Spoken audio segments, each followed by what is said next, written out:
बिहार योग विद्यालय मुंगेर से दीक्षित हूँ। आपसे आपके आख्यान से बहुत सारी जानकारियाँ मिली और उसमें बेगूसराय में भी हम लोगों ने एक प्रोग्राम कराया था। आप तो इसके विशेषज्ञ हैं, उससे सहमत भी होंगे। और आचार्य चरक ने बिल्कुल स्पष्ट कहा है बहुत सारी गायों के वर्णन में। और जैसा कि भारतीय गाय नस्ल की बात आपने कर रही है, तो उसमें कपिल वर्ण की गाय की विशेष चर्चा की है आचार्य ने। और उसका जो हम होता है, आपने कहा कि सन को बेगूसराय में पशु वैज्ञानिक आए थे तो उन्होंने ही बताया था। और जो चरती है गाय, तो हम लोग चारा खिलाते हैं, उससे ज्यादा दूध और उसका जो पोटेंशियल जो बढ़ता है, जैसा कि मुझे बताया कि ऑक्सीजनेशन उसका बढ़ता है। तो वो कपिल वर्ण के विषय में यदि कोई आपका विशेष अनुभव होगा, या जैसा कि और भी हम लोग चिकित्सकीय सेकंड सेशन में आपका अनुभव सुनना चाहेंगे, कैंसर पर है। और दूसरा कि जैसे आपके गव्य सिद्ध हैं, तो मैं चाहूँगा, हालांकि यह तो विषय हमारे अधीक्षक है जो अस्पताल के हैं उनका विषय है, हम लोग वहाँ पर कार्यरत हैं, तो वहाँ पर एक आकर के बात हो सकती है, वो भी बहुत पॉजिटिव है। आप चाहें तो वहाँ, या मेरी जो व्यक्तिगत एक इच्छा है और मतलब अभिरुचि है कि गौ भस्म, गोबर भस्म बनाने की क्या कोई विशेष विधि है, या सिर्फ कोठे को जला लिया या उसको बार बार, हम लोग तो भस्म बनाने की बहुत सारी विधियां हैं। तो ऐसा हो तो उसकी कुछ चर्चा करके हम लोग को बतावें। और महाविद्यालय अस्पताल में एक बार हम आपके गौरव जो भी हैं वो एक बार मिले, तो वहाँ हम लोग इसका रोगियों पर प्रयोग करें तो ज़्यादा हम लोग को पंचगव्य का ज़्यादा उपयोग करें। ऐसे तो गौमूत्र की औषधियाँ हमारे यहाँ लोग आकर के बताते हैं कि इसमें गौमूत्र डाल करके ये है, इसका उपयोग करिए तो एंटीऑक्सीडेंट है, ये सब सारी बातें वो बताते हैं। लेकिन वो भस्म का हम लोग उपयोग करें तो मेरे ख्याल से थोड़ा सा ज़्यादा अच्छा होगा। इस पर कोई चर्चा हो तो। बहुत बहुत धन्यवाद आपका। आपने जो है महान ऋषि चरक का नाम लिया है, तो चरक जी के बारे में एक सूत्र मैं रखूंगा जिसको बाद में धारकर्णी जी ने जो है अपभ्रंश में अनुवाद किया था कि जो घोर ही मट्ठा पियत है, जीरा नमक मिलाए, बल बुद्धि बढ़त है, समय रोग जरी जाए। ये है छाछ की ताकत जो चरक जी कहते हैं। घोर ही यानी सूर्य उदय से पहले जो व्यक्ति मट्ठा पीता है, छाछ पीता है, जीरा नमक मिला करके, बल बुद्धि दोनों बढ़ती है, समय रोग जरी जाए, दुनिया का सब रोग जल के खत्म हो जाता है। इस कलयुग में क्या चाहिए कि छाछ मिल जाए तो। लेकिन दुख इस बात का है कि इसी भारत की माताओं को आज छाछ बनाना नहीं आता। दुख इसी बात का है। छाछ हमारे यहाँ देखो, कन्याकुमारी से चलो आप, कन्याकुमारी में मोर बनता है हमारे यहाँ, उससे ऊपर आ जाओ मजीगा बनता है, तक्र बनता है, ताक बनता है, उड़ीसा आते आते दधी घोल बनता है, आपके बिहार में आते आते मट्ठा बन जाता है, और पंजाब जाते जाते लस्सी बन जाता है। एक नहीं है, एक नहीं है, सब अलग अलग है। मट्ठा बनाने की कला अलग है, दधी घोल बनाने की कला अलग है, लस्सी बनाने की कला अलग है, ताक छाछ मोर बनाने की कला अलग है, वहां के भूगोल के हिसाब से। बिहार के लोगों को कैसा मट्ठा पीना चाहिए ये मट्ठा ही बताएगा, मट्ठा का फार्मूला ही बताएगा, मट्ठा कैसे बनता है। मट्ठा को मोर की तरह बना दोगे तो दुश्मनी ना पियो। ये उदाहरण इसलिए रख रहा हूं ना, कल्पना करो कि हमारे पूर्वज कितने इंटेलिजेंट थे, भूगोल के हिसाब से चीजों को तैयार किया। मट्ठा आजकल माताओं को क्या देखता हूं, पहली बात तो उनके घर में गाय का दूध नहीं होता, डेयरी का जहर होता है। भारत की कोई भी डेयरी दूध नहीं बेचती, सभी जहर बेचती हैं। ये चाहो तो कोट करके डेयरी इंडस्ट्रियों को भेज देना, किसी ने ऐसा कहा। मैंने सारे भारत के डेयरी के दूध का केमिकल एनालिसिस करके देखा है, सारे डेयरी सोडियम लॉरेल सल्फेट नाम का जहर मिलाते हैं और हाइड्रोजन पेरोक्साइड जहर मिलाते हैं। अब ये दोनों कितना खतरनाक केमिकल है, किसी भी आप केमिस्ट से पूछ लो कि शरीर के अंदर यदि हाइड्रोजन पेरोक्साइड चला जाए, सोडियम लॉरेल सल्फेट चला जाए, तो सबसे पहली बीमारी होती है कैंसर। भारत के सारे डेयरी के दूध कैंसरस है। कहां बचोगे? तो पहली बात तो दूध नहीं आ, दूध आ भी गया तो बनाने का क्या है कि छाली को काट करके हमारी माताएं जमा करते रहती है, और 1 महीना जब जमा हो जाए ना तब मंथन की क्रिया करती है। कुछ नहीं बचता उसका, ना तो आपको घृत मिलता है और ना उससे छाछ मिलता है, ना उससे मक्खन मिलता है। इसका जो प्रोसेस है कि गाय का दूध कभी भी सूर्य की अनुपस्थिति में निकालते हैं, यानी प्रातःकाल निकालना है तो सूरज उदय से पहले निकालो, शाम में निकालना है तो सूरज अस्त के बाद निकालो। और उस दूध को गर्म करने के लिए कितना ताप चाहिए, टेम्परेचर, ये आपका स्टोव का चूल्हा नहीं बता सकता, गाय के गोबर का कंडा ही बता सकता है। गाय के गोबर का कंडा जितना ताप देता है, इतने ही ताप पर दूध गर्म होना चाहिए। और ऐसा गर्म दूध में आप थोड़ा सा जामन मिला करके या चांदी मिला करके या कोई जीवाश्म मिला करके आप दही बना लो। और दही के मंथन की क्रिया सूर्य उदय से पहले होना चाहिए। सूर्य उदय हो गया, दही की तासीर बदल जाती है, फिर वो दही नहीं बचती। सूर्य उदय से पहले दही बनाइए और पिघले हुए मक्खन को 5 घंटे के अंदर तपा के घी बना लो। इस क्रिया में जो बचता है मक्खन निकलने के बाद वही छाछ होगा। और ऐसे छाछ के गुण धर्म के बारे में ही चरक ने कहा है कि जो भोर ही मट्ठा पियते, हाँ ये वाला मट्ठा, जीरा नमक मिला लो, फल बुद्धि बढ़त है, सबे रोग जरी जाए। बच्चों को दूध नहीं मिलता है, चिंता मत करो, छाछ पिला दो, बुद्धि बढ़ती है। और छाछ सारे द्रव्यों में सबसे ज्यादा गुणकारी है। दूसरी जो बात आप जो रखी, मैं तो बहुत दिल से स्वागत करता हूं इस विषय का कि आज का आयुर्वेद जो है यदि गाय को अपना ले और गाय के गव्यों का एप्लीकेशन कर ले तो हम पूरी दुनिया को जीत सकते हैं। ये ताकत है गाय के पास। और बिना गव्य के मुझे लगता है ये पूरी चिकित्सा पद्धति जो है वो अधूरी है। दूसरा क्या प्रश्न था? भाष्यों बनाने की जो क्रिया है, इस क्रिया पर भी थोड़ा प्रकाश आपको डाल देता हूं। सबसे पहली बात तो है कि शुद्ध भारतीय नस्ल की गाय होनी चाहिए, कम से कम 5 घंटा चरने वाली गाय होनी चाहिए, कम से कम 5 घंटा। गोचर की जमीन में चली जाए, पहाड़ों में चली जाए, खेत में चली जाए, नदी के किनारे चली जाए, ताकि उसको विभिन्न तरह के घास खाने का मौका मिले। तो ऐसी गाय जो 5 घंटा चरती है उसका गोबर आप ले लें। गोबर औषधि योग्य है या नहीं है, इसकी जांच करने की क्रिया है कि गाय जब गोबर देती है तो एक हथेली पे ले लो, नीचे मत कर ले, एक हथेली पर ले ले और दूसरी हथेली पर उलट ले। यदि गोबर चिपक गया इसका अर्थ है कि वो औषधीय गुण वाला नहीं है या कम है। यदि औषधीय गुण वाला शुद्ध गोमय है, कभी भी हाथ में चिपकेगा नहीं। गोबर दे दिया, हाथ पे ले लो, इस हाथ पे उलट लो, इसमें नहीं चिपकेगा, समझ लो पूर्ण औषधीय गोबर है। ऐसे गोबर को आप बांस की टोकरी में ले लें, ग्राउंड मत होने दें, जमीन पर नहीं जाने दें, नहीं तो उसका फ्लो ऑफ इलेक्ट्रॉन्स पूरा ग्राउंड हो जाएगा और केवल मात्र चौथाई चीजें बचेगी। तो आप बांस के टोकरी में जब गाय गोबर देती है, बांस की टोकरी में छान लें और उसको धूप में सुखा दें, थापे नहीं, आप ऐसे ही सुखा लें। और ऐसे सूखे हुए गोमे में थोड़ा सा घृत डाल करके आप लगा दें, यानी जला के भस्म कर दें। इस राख में 46% नहीं 55% ऑक्सीजन है, 55%। और इतना घुलनशील कि आप पानी में डालिए, पूरा ऑक्सीजन पानी में घुला के छोड़ दें और नीचे उसका केवल भौतिक स्वरूप बच जाएगा। जिस मरीज को, यहाँ आपका जो चिकित्सालय है, आप चाहें तो कुछ मरीजों पर इसका परीक्षण करके देख लें। जिस मरीज का ऑक्सीजन लेवल गिर गया है उनको केवल इस भस्म का पानी पिलाकर परीक्षण करें। अधिक से अधिक 3 घंटे में उनका ऑक्सीजन लेवल 97-98% आए।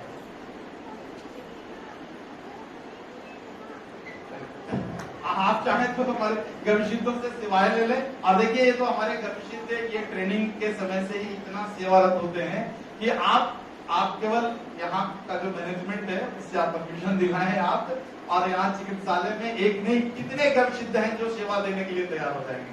हाथ उठाओ जी, कितने लोग तैयार हो सकते हो आप देखो। और आप चाहें तो निःशुल्क सेवा ये दे सकते हैं, क्योंकि इनका संकल्प है, इन्होंने ज्ञान को संकल्प के साथ दिया है। और कोई प्रश्न है?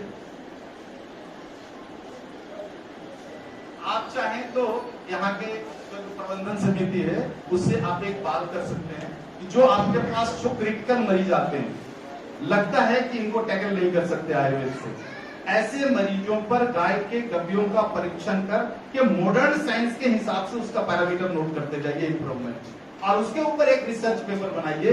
ये रिसर्च पेपर यदि आपके महाविद्यालय की तरफ से सरकार के पास जाएगा तो वो ज्यादा मायने रखेगा बनिष्ठ हमारे। तो ऐसे कुछ रिसर्च का काम यदि आपके यहाँ हो और उसमें यदि कुछ जरूरत पड़ती है मैन पावर की या गाय के गव्यों को समझने वाले गर्भसिद्धों की, तो निश्चित रूप से हमारे एक नहीं अनेक गर्भसिद्ध इस काम के लिए तैयार हो जाएंगे। तो यदि कुछ प्रश्न है तो आप रखें, या फिर आप सभी का बहुत बहुत आभार। और विशेष आभार तो मैं दूंगा विश्वविद्यालय परिषद का, जिसने हमें जो है दोबारा दूसरी बार जो है वो यहाँ व्याख्यान का जो है हमें मौका दिया, समय दिया, अपना स्थान दिया है। एक बार फिर से पूरे विश्वविद्यालय परिषद के पदाधिकारियों का मैं आभार व्यक्त करता हूँ। सर एक सवाल है सर, पंचगव्य से रीढ़ की समस्या को में कैसे लाभ हो सकता है? देखो, रीढ़ जो है ना वो शरीर का भूमि तत्व है। रीढ़ की हड्डी, पूरा जो पीछे वाला हिस्सा है ये शरीर का सॉइल एलिमेंट वाला हिस्सा है। तो इसके लिए आपको गाय का गोबर या गाय का भस्म या भस्म जल का सेवन करना पड़ेगा, इसमें से लाभ मिल जाएगा। आप चाहो तो कच्चा गोबर खा लो, फिर भी लाभ मिल जाएगा। सुखा के गोबर का कंडा को आप चूरन बना लो, आप उससे भी काम हो जाएगा। गाय के गोमय के किसी भी स्वरूप का आप सेवन करेंगे तो आपको इसमें से लाभ मिलेगा।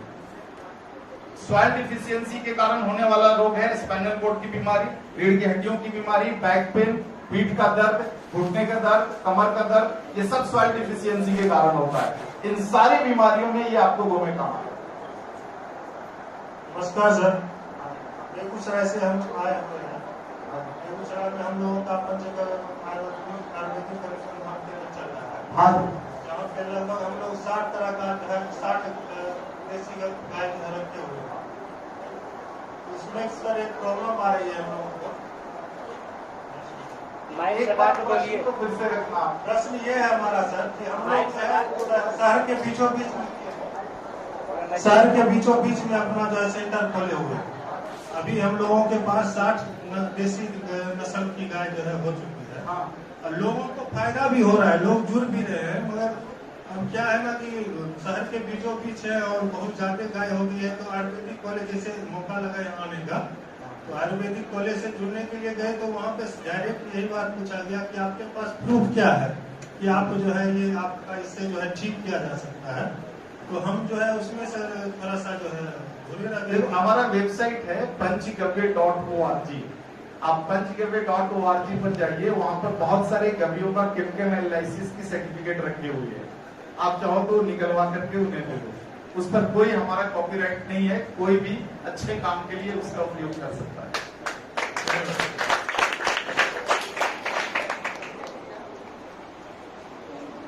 और कोई प्रश्न है?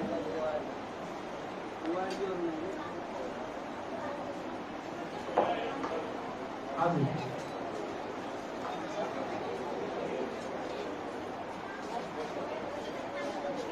ये सारे चीज हम सभी लोगों के लिए बहुत ही महत्वपूर्ण है गव्य जो, लेकिन बहुत सारे गाय का भारत में तस्करी हो रहा है, बाहर भेजा जा रहा है और अच्छा दल इसमें कुछ कार्य कर रहे हैं, लेकिन मास लेवल पर सरकार की कोई घोषणा ऐसी नहीं होती है। इस तरह से शराब पकड़ी जाती है, इस तरह से मादक पदार्थ पर सेंट्रल ये आपको कस्टम का विभाग बनाया गया, उस तरह से इस गौ को भी तो बचाना होगा जो कटने के लिए बाहर जाती है। और मास में जाती है ट्रक के ट्रक।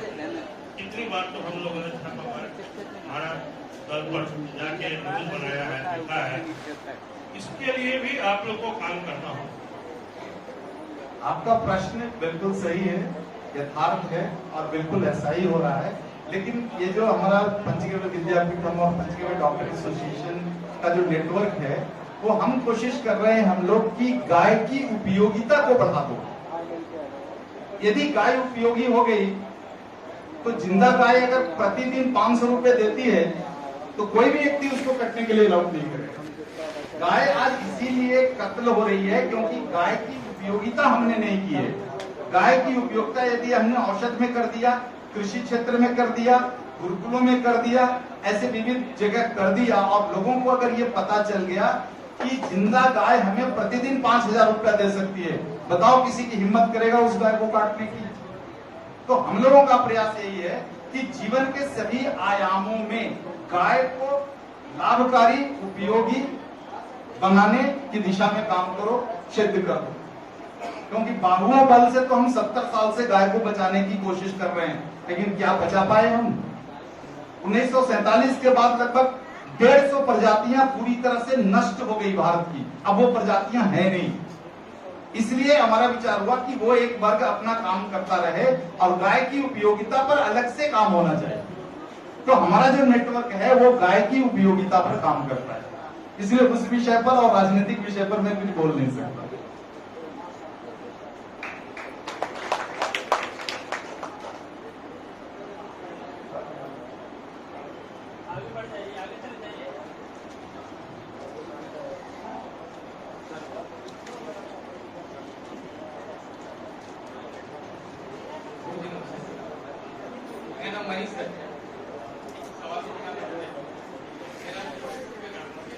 इससे ज़्यादा लेकिन भीड़ है।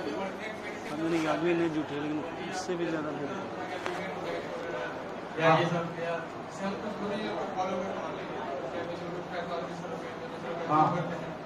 एक सिर्धानिया ग्रुप चलता है, मिलेट्स को प्रमोट किया जाता है। उसमें पंचगव्य में जैसे दूध के बाकी सारा चीजें उनको ही सपोर्ट करते हैं। छाछ हो गया, गौमूत्र हो गया, दूध के बारे में सबका अलग लग रहा है। दूध पीना चाहिए, नहीं पीना चाहिए, पीना चाहिए, थोड़ा सा कुछ बेचारे की आप लग रहे हैं। भैंस का दूध जैसे कहते हैं मोटा है, लोग प्लांट के मिल्क को खाते हैं। गाय का दूध फिर थोड़ा सा अलग हो जाता है। छाछ और घी में होते हैं फर्मेंटेड है, वो चलता है। गाय के दूध का थोड़ा सा होता है। देखो, इस पे दो बात कहना चाहूंगा।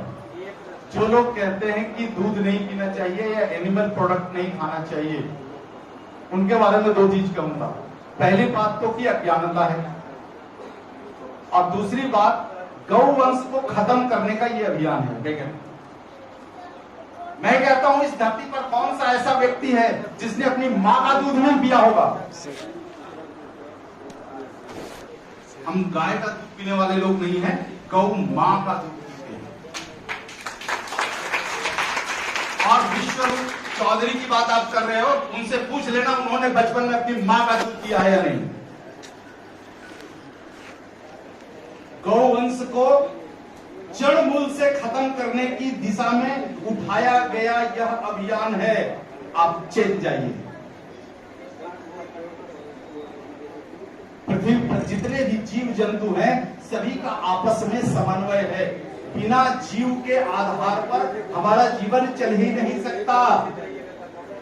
जहां तक जैविक कृषि के संबंध में आप काम कर रहे हो, आपको सोचना चाहिए कि जैविक कृषि वही है जो जीव के आधार पर उत्पन्न किया गया है।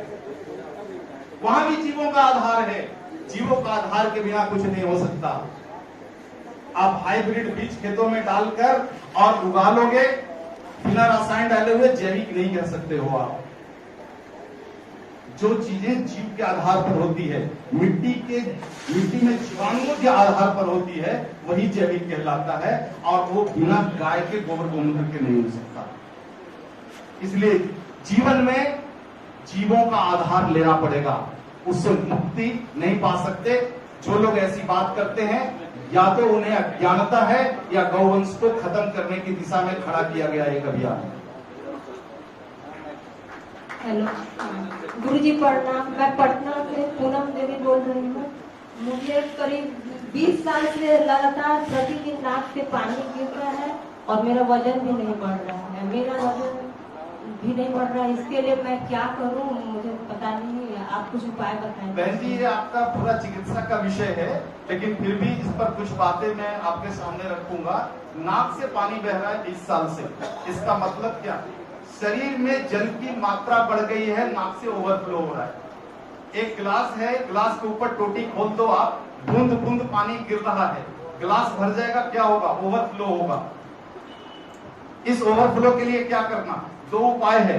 नीचे से आग दे दो, पानी वाष्प बन करके उड़ जाएगा, या नल बंद कर दो। आपके शरीर से नाक से पानी गिर रहा है, मतलब शरीर में जो जल की मात्रा 68% होना चाहिए था, वो मात्रा बढ़ गई है, सप्लाई बंद करो, यानी पानी का शुद्धिकरण करो। जल दोष की बीमारी है, अग्नि दो। तो गाय के पास अग्नि कहां पर है? घृत अग्नि है। आप रात को सोते समय अपने दोनों नाक के छेद में गुनगुना गाय का घृत 2-2 बूंद डालकर सोइए। चाहो तो किसी भी गपचिद्दर का नाम नंबर नोट कर लेना, 3 महीने के बाद बता देना आपका ओवरफ्लो बंद हुआ है नहीं। बिल्कुल सरल काम है। गुरुजी प्रणाम। गुरुजी, मैं अमित तिवारी, छपरा बिहार से। मैं अमित छपरा से हूँ। गुरुजी, ये जो विश्वरूप राय चौधरी के बारे में जो बंधु बताए हैं, वो निहायत ही गलत शब्द है। उन्होंने स्पष्ट शब्द कहा था एक बार कि जो देसी गाय के शरण में है, वो कभी भी मेरे शरण में नहीं आ सकते। बिल्कुल, बहुत सुंदर बात है। दूसरी बात, वो जो गब्बे पे जो भी स्पीच किए, स्टेटमेंट किए थे, वो अपने भारतवर्ष में 100 में से 98 व्यक्तियों को ये पता नहीं है कि गाय है क्या, गाय कौन सी चीज है। वो काऊ को गाय समझ लिए हैं, इसलिए उस मोटो को लेके उन्होंने स्पष्ट कर दिया कि आप ये क्या बोलते हैं, दूध दही और छाछ मक्खन से आप अलग हो जाएंगे। उनका ये मकसद नहीं था। देखो भाई, एक बात है ना कि आपने अलग कर दिया, सामान्य व्यक्ति तो सबसे अलग हो जाएगा। आपको स्टेटमेंट में स्पष्ट कहना चाहिए कि भारतीय नस्ल की गाय का दूध, दही, घी, मक्खन, गोमूत्र अमृत है और दूसरी का जहर है, स्पष्ट कहना चाहिए। तो ये कंफ्यूजन नहीं रहेगा समाज के सामने। लेकिन जब आप अधूरी बात करोगे तो कंफ्यूजन तो होगा। इस विषय पे अपने वीरेंद्र भाई जोगाबसी जो बात किए थे, उनसे तो स्पष्ट किए थे कि नहीं, जो देसी गाय के शरण में रहेगा वो मेरे पास आएगा नहीं। लेकिन सोशल मीडिया में जिस तरह से ये बातें आती है कि नहीं पीना चाहिए, वहीं पर सोशल मीडिया में उनके तरफ से ये भी आना चाहिए कि ये मेरा जो वक्तव्य है, जो स्टेटमेंट है, वो काऊ के लिए है, गाय के लिए नहीं है। शायद ये कमी रही है उनमें और इसी के कारण ऐसे प्रश्न उठते हैं। तो यदि आप उनसे जुड़े हुए हैं तो मैं विनम्रता पूर्वक कहूंगा कि आप उनसे कहें कि इस पर स्पष्ट जो है वो स्टेटमेंट दें सोशल मीडिया में कि ये मेरा व्याख्यान गाय पर लागू नहीं होता, काऊ पर होता है लागू। हाँ जी, गौमूत्र पीने की विशेष विधि है, 16 कंडीशंस हैं इसमें और उस आधार पर गौमूत्र पी सकते हैं। अब 16 नहीं, लेकिन मूल चीजें कहूंगा कि शुद्ध भारतीय नस्ल की गाय हो, गाय की अवस्था 3 साल से अधिक हो, वो 5 घंटे कम से कम चरने वाली गाय हो। अगर गाभन गाय है तो उसका गर्भ जो है 7.5 महीना से कम का हो। यदि बच्चा दे दी है तो शुरू का 45 दिन ना हो और गाय का जो मूत्र है उस दिन का कलेक्ट किया जाए जब वो बीमार नहीं हो, चंद्रमा का फेस देखा जाए, अमावस्या नहीं हो, एकादशी 11वां दिन नहीं हो, उसका किसी भी ग्रहण का दिन नहीं हो। ऐसे 16 नियम है और उन 16 नियमों का पालन करते हुए गौमूत्र का कलेक्शन करके पीना चाहिए, तब वो अमृत है।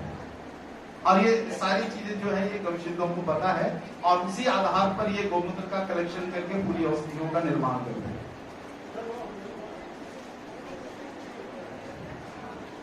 गौमूत्र बहुत सालों से बिक्री हो रहा है, बाजार में भी है, लेकिन उसका अच्छा परिणाम नहीं आ रहा है क्योंकि वो शास्त्र के आधार पर नहीं हो रहा है।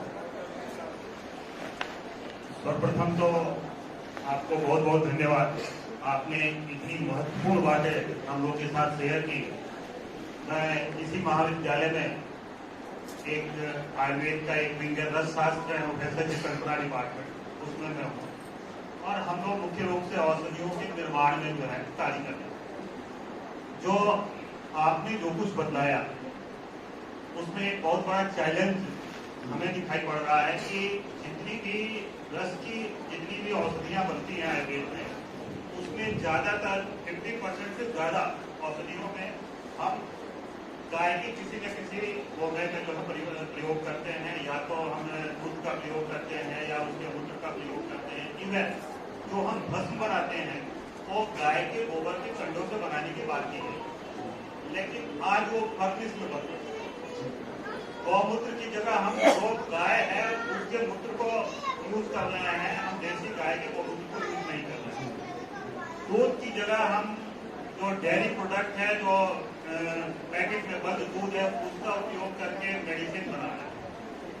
तो अब तो ये मेडिसिन की गुणवत्ता पर भी एक प्रश्न चिन्ह है, और अब ये रिसर्च का एक विषय भी निकल के आ रहा है। तो मान लीजिए कि हमारा विभाग अगर इस संबंध में कोई कार्य करना चाहता है, तो क्या देसी गाय का दूध, देसी गाय का मूत्र, जो कि रिसर्च वर्क के लिए आपके संस्था के माध्यम से हम लोग को अवेलेबल हो पाएगा, क्योंकि हम दोनों में कंपैरेटिव स्टडी करके देखें कि जो हमें देशी गाय का दूध और गोमूत्र है उससे जो दवा बन रही है, जो हम भस्म बना रहे हैं, जो हम पॉइजनस पदार्थों का जो शोधन कर रहे हैं, और जो यहाँ लोकली जो अवेलेबल है उसमें कर रहे हैं, दोनों के एनालिटिकल लेवल पर क्या डिफरेंस है, उसके माइक्रो लेवल पर क्या डिफरेंस है, उसके पार्टिकल साइज लेवल में क्या डिफरेंस आ रहा है, तो उसके लिए क्या उसकी उपलब्धता आपके माध्यम से हो पाएगी? बिल्कुल। यहाँ पर पटना में जो है गविसिद्ध हैं अजीत जी, गविसिद्ध अजीत भाई पटना के ही निवासी हैं, और भी बहुत काफी गविसिद्ध यहाँ पर होंगे, और इन सभी को कहूंगा आपसे संपर्क करें, और जो कुछ भी आपको बिल्कुल विशुद्ध रूप में चाहिए, यहाँ तक कि आपको किस प्रजाति का चाहिए। भारत में 100 प्रजातियां हैं गाय की, और हर गाय की प्रजाति का गौमूत्र, गोबर, ये सब का केमिकल एनालिसिस करेंगे तो भिन्नता है। जैसे चूंकि आप आयुर्वेदिक डॉक्टर हैं, इसलिए मैं थोड़ी गहराई में जाऊंगा। सबसे ज्यादा आज भारत में प्रचलित है गिर गाय। गिर गाय का जो दूध है वो कफ प्रधान है, तो जहां पर कफ संबंधित रोगों पर काम करने की जरूरत है, और वहां पर यदि गाय के दूध का एप्लीकेशन कर रहे हैं तो गिर गाय का दूध का एप्लीकेशन कीजिए, बेस्ट रिजल्ट होगा। उसी प्रकार से यहाँ आपको बिहार से थोड़ा पूर्व पश्चिम जाएंगे तो गंगा तिरी है उत्तर प्रदेश में। इसका जो दूध है वो वातनाशक है। एक प्रजाति है हरियाणवी, बिहार में बहुत हरियाणवी गाय है, ये वातनाशक है। इसके दूध में वात को शमन करने की बहुत ज्यादा ताकत है। इसी तरह से गुजरात की एक ब्रीड है कांकरेज, उसमें भी यही गुण है। तो आप चाहें तो अलग अलग प्रजातियों के गव्यों की उपलब्धता भी हमारा नेटवर्क आपको इस रिसर्च के काम के लिए करा सकता है। हमारे नेटवर्क में लगभग 65 प्रजातियां हैं भारत की। तो आप डिमांड करें कि आपको किस प्रजाति का कौन सा गव्य चाहिए, ये उपलब्ध हो सकता है। जी जी बिल्कुल।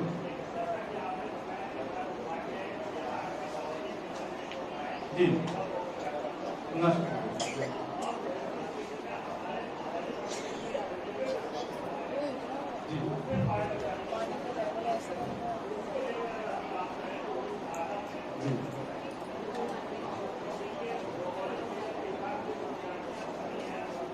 जी बिल्कुल बिल्कुल सही कहा आपने।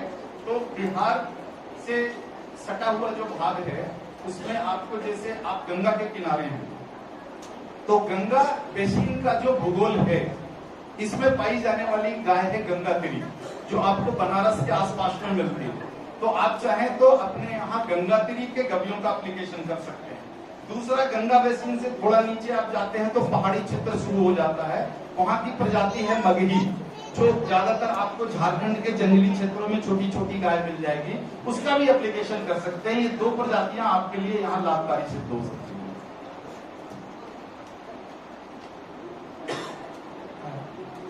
गुरु जी हमारा प्रश्न मैडम, तो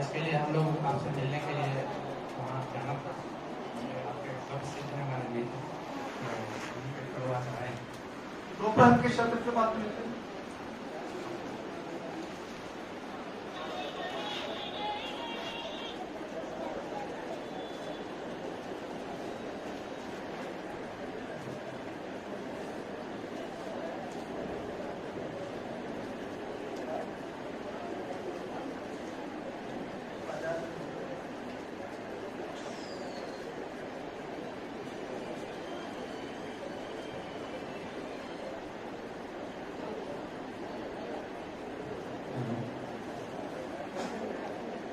मैं गुरु जी से चाहूंगा कि आचार्य महोदय आप अपना जानकारी उस समय मीटिंग के कारण नहीं आ पाए थे, तो भी आचार्य महोदय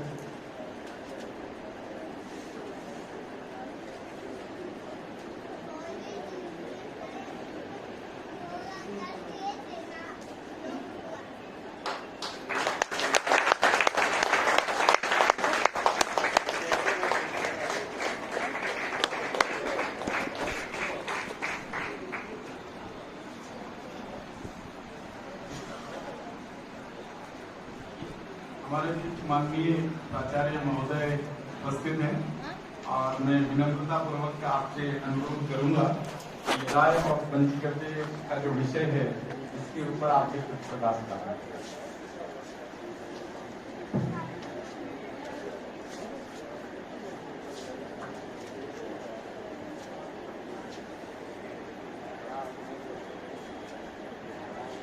मंचा से सिद्धार्थ नाथ